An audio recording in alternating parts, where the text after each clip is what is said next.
मिला टाइम्स में खुशामदीद। गज़ा पट्टी पर इसराइल की बमबारी को आज 40 दिन पूरे हो गए हैं और इस वक्त गज़ा पट्टी के अशफ़ा अस्पताल का इसराइल ने मुहासरा कर लिया है। चारों तरफ से अशफ़ा अस्पताल को घेर लिया है। अशफ़ा हॉस्पिटल का ऑपरेशन इसराइल ने शुरू कर रखा है। इसराइल का दावा है कि शी अशफ़ा अस्पताल के नीचे हमास का पूरा कमांड सेंटर है, यहीं से हमास की हर चीज़ को ऑपरेट की जाती है और अशफ़ा अस्पताल पर कब्ज़ा कर लेने का, इसको डेमोलिश कर देने का मतलब यह है कि इजराइल ने हमास का ख़ात्मा कर दिया है। दूसरी तरफ हमास की तरफ से बार बार इस बात की वजाहत की जा रही है कि हमास ने कभी भी अपने मकसद के लिए या अपने लड़ाकों को किसी जगह पर इकट्ठा करने के लिए या अपनी लड़ाई को मुनज़्ज़म करने के लिए हॉस्पिटल का इस्तेमाल नहीं किया है, हॉस्पिटल के नीचे सुरंगों की खुदाई नहीं की है। लेकिन इसराइल का बार बार यही इल्ज़ाम है। इससे पहले हमास ने यह भी कहा था कि अगर इसराइल का इल्ज़ाम है तो हम यूनाइटेड नेशन से अपील कर रहे हैं कि अक़वाम मुत्तहिदा अपना एक वफ़द भेजे और यूनाइटेड नेशन का इदारा बाज़ाब्ता इसकी निगरानी करे, इसकी जांच करे, देख रेख करे और वो अपनी रिपोर्ट पेश करे और बताए कि क्या अशफ़ा हॉस्पिटल के नीचे हमास ने कुछ सुरंगें बना रखी है या नहीं रखी है, हमास का जो कॉम्प्लेक्स है वो इस हॉस्पिटल के नीचे है या नहीं है। लेकिन न तो यूनाइटेड नेशन ने हमास की अपीलों पर तवज्जो दी, न इसराइल इस बात को मान रहा है और लगातार अशफ़ा हॉस्पिटल का मुहासरा जारी रखा हुआ है। वहाँ इलाज होना बंद हो गया है, हॉस्पिटल ऑपरेशन नहीं कर रहा है। वहाँ के डॉक्टर्स के जो बयानात सामने आ रहे हैं उसे सुनकर आंखों से आंसू बह रहे हैं, दिलों को झंझोड़ने वाले बयान हैं और डॉक्टर यही कह रहे हैं कि अगर हमारी मौत हो गई तो जन्नत में मुलाकात होगी। जो मरीज़ हैं उनकी हालत बेहद ख़राब हो चुकी है और कहा जा रहा है कि उनकी भी कभी भी मौत हो सकती है। हज़ारों लोगों ने अशफ़ा अस्पताल में पनाह ले रखा था, इसको एक तरह से शेल्टर हाउस बनाया था अपने घरों को तबाह हो जाने के बाद, लेकिन उन सब को भी अशफ़ा अस्पताल को छोड़ना पड़ रहा है।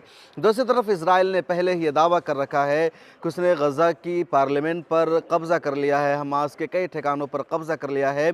इसके अलावा ये रिपोर्ट भी अभी सामने आई है कि इसराइल के कई शहरों में, ख़ासतौर पर तिल अबीब में रॉकेट फायर किए गए हैं। गज़ा पट्टी से सायरन बजने की आवाज़ आई है।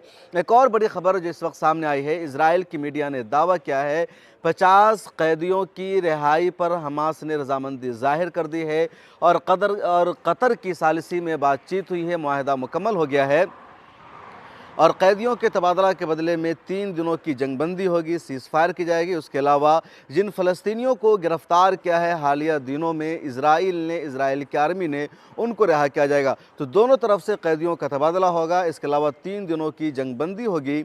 इस खबर का दावा किया है इसराइल के न्यूज़ चैनल I24 ने। अल जज़ीरा या दूसरे ज़राए से अभी तक इस खबर की ऑफिशियल तस्दीक नहीं हुई है, लेकिन उसका दावा है कि कतर की सालिसी में ये बातचीत पूरी हो गई है।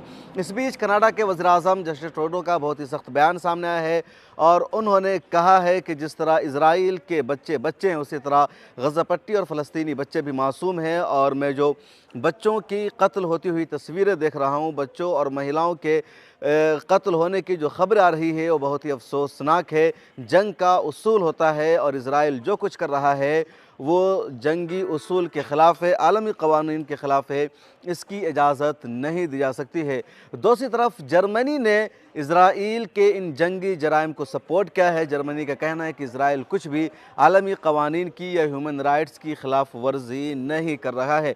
यूनिसेफ के सरबराह ने फौरी तौर पर गज़ा पट्टी में जंगबंदी की अपील की है। इसराइल इस बात को मानने को तैयार नहीं है। मुस्लिम दुनिया, रजब तैयब एर्दोगान और इस तरह के जितने मुस्लिम रहनुमा हैं उन सब का सख्त बयान ज़रूर आ रहा है।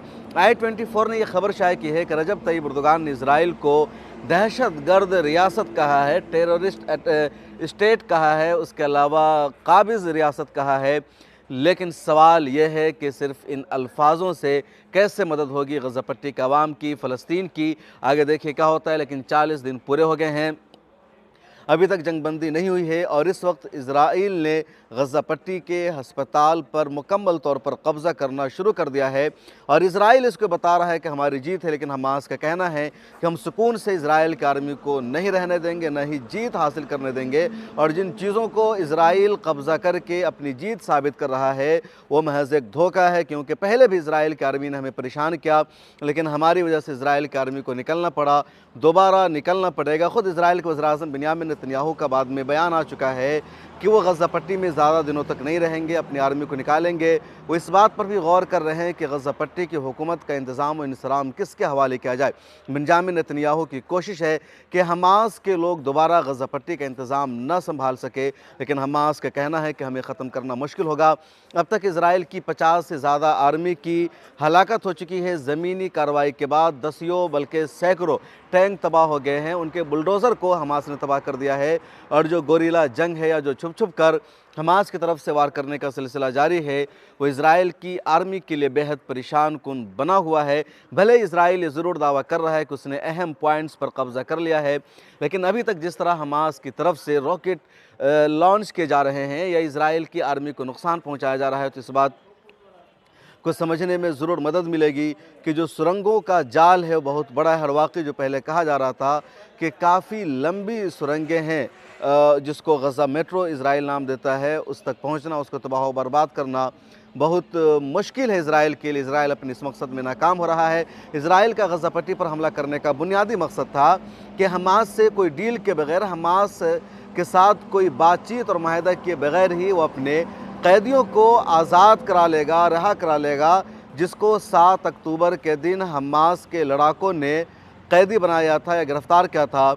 लेकिन इस कोशिश में अभी तक इज़राइल को कामयाबी नहीं मिली है और एक भी कैदी को आज़ाद कराने में इज़राइल नाकाम है। और यही इज़राइल की सबसे बड़ी हार है। इज़राइल का गज़ा पट्टी पर हमला का 2 ही मकसद था। पहला मकसद के 7 अक्टूबर को जिन लोगों को कैदी बनाया था हमास ने, उसको आज़ाद कराना, और दूसरा मकसद है हमास का ख़ात्मा करना, उसके तमाम ठिकानों का तबाह बर्बाद करना, उसकी सुरंगों का नामो निशान मिटाना।